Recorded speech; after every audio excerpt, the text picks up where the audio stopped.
At mabiyayang araw po sa bawat isa. Narito po tayo muli sa ating morning devotion, Grab Food for the Soul, our daily dose for the nourishment of our soul. Simulan po natin ang ating araw sa pagbubulay nang makalakad tayo sa isang mapayapang pamumuhay. Ang pamagat po ng ating pagbubulayan sa umagang ito ay ang batas ng pagtatanim at pag-aani. Ang ating batayang talata ay masusumpungan sa Lucas chapter 6 verse 38. Magbigay kayo at kayo'y bibigyan din. Hustong takal, siksik, liglig at umaapaw pa ang ibibigay sa inyo.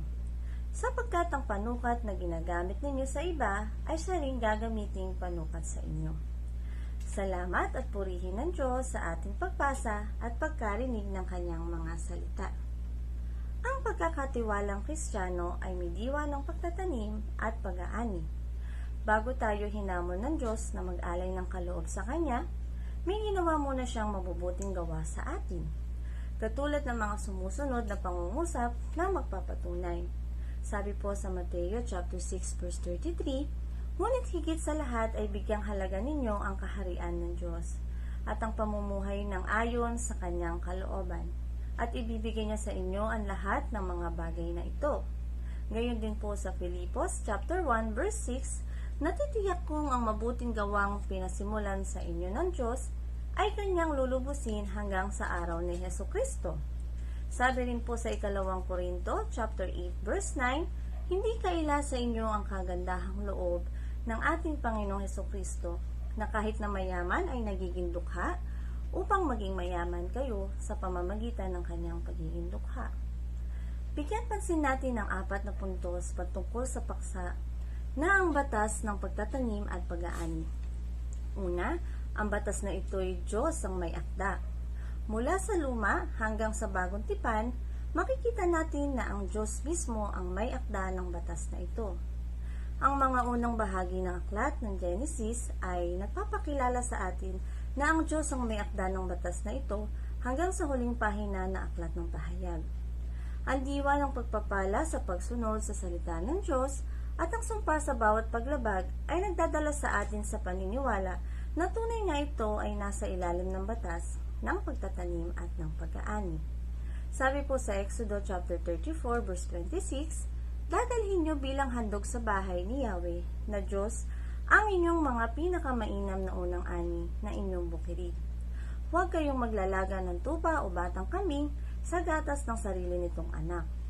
Sabi rin po sa Hebreo chapter 11 verse 4, dahil sa pananampalataya sa Diyos, si Abel ay nag-alay ng mas mabuting handog kaysa sa inihandog ni Cain. Kaya naman si Abel ay kinilalang matuwid nang tangkapin ng Diyos ang kanyang handog. Kahit patay na, nagsasalita pa siya sa pamamagitan ng kanyang pananampalataya.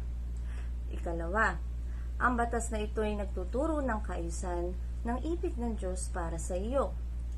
Alalahanin natin na ang ating Diyos ay Diyos ng kaayusan. Sabi po sa unang Korinto, chapter 14, verse 33, sapagkat ang Diyos ay hindi Diyos ng kaguluhan, kundi ng kapayapaan. Nang ang ating Panginoong Hesukristo ay pumarito sa lupa, hindi siya basta lumitaw na ganoon na lamang. Dumaan siya sa isang proseso na nasa kaayusan. Lahat ng bagay na nilikha ng Diyos ay nasa kaayusan. Ginawa ng Diyos ang batas upang maging maayos ang ating pagkakatiwalang Kristiyano. Kapag maayos ang ating pagkakatiwalang Kristiyano, walang dudang pagpapalain tayo. Mawawala ang espiritu ng pag-aalinlangan na ugat lagi ng kawalang kapayapaan. Kaya kung ibig nating maging mapayapa, sundin natin ang batas na ito at makakaasa tayo na magiging mapayapa ang ating buhay. Dahil na ang nangako ay Panginoon na makapangyarihan sa lahat.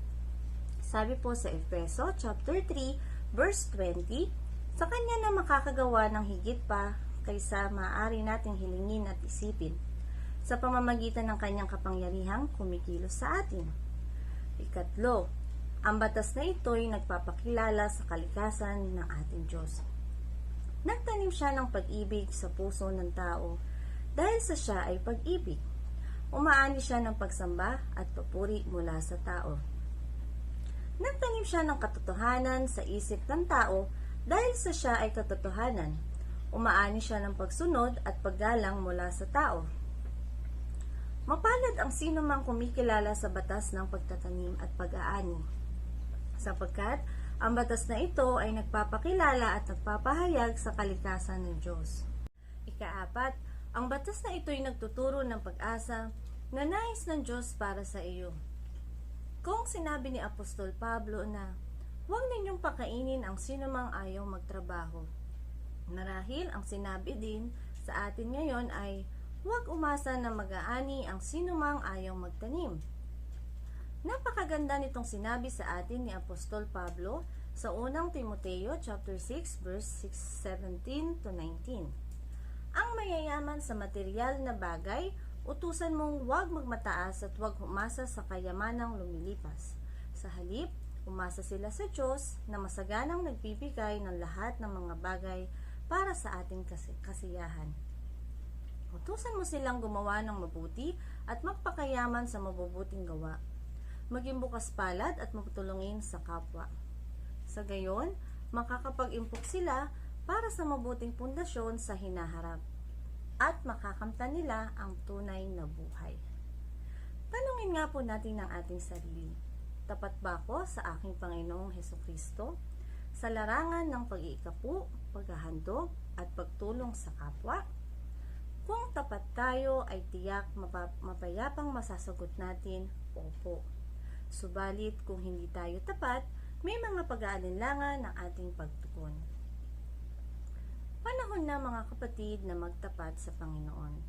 Tandaan natin ang batas ng pagtatanim at pag-aani. Kapag may itinanim, siguradong tatanggap ng masaganang pagpapala. Tayo po ay manalangin. Ama namin Diyos na makapangyarihan sa lahat, kami po ay nagpapasalamat sa umagang ito na muli po kami pinagalooban mo ng panibagong araw. Dalangin ko, Panginoon, ang pag-iingat mo sa bawat isa na papasok sa kanilang trabaho. Ganun din po ang mga estudyante na papasok po sa kanilang mga paaralan.